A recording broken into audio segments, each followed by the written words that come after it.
De son côté, Emmanuel Macron a accordé un entretien au Point dans lequel il évoque des vacances scolaires raccourcies pour les élèves en difficulté avec une rentrée dès le 20 août.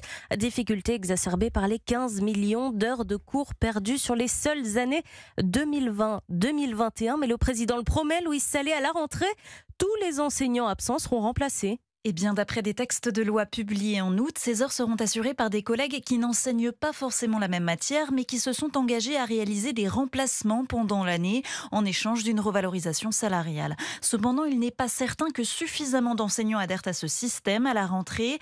Des remplacements pourront donc être assurés par un surveillant. Les élèves suivront des cours du CNED sur ordinateur. Olivier Ralluy est conseiller principal d'éducation d'un collège de Clermont-Ferrand et membre du syndicat SNES FSU. C'est pas un cours au sens traditionnel avec un adulte. C'est même le sentiment d'avoir voulu faire du remplissage. Dans les faits, ça reste une heure de permanence. Autre contrainte, la disponibilité du matériel. En général, c'est pas un ordinateur par élève, c'est un ordinateur pour 2 voire 3 élèves. C'est des salles qu'il faut réserver à l'avance et s'assurer que tous les postes sont en état de fonctionner. Et puis, au-delà de la question des remplacements de courte durée, il n'y a plus de personnel pour remplacer. Et cet aspect-là, il est complètement méconnu dans la commande politique qui a été faite il y a quelques mois. La solution pour lui, pour avoir de vrais cours, recruter davantage d'enseignants remplaçants dans les équipes mobiles qui se déplacent d'un collège à un autre.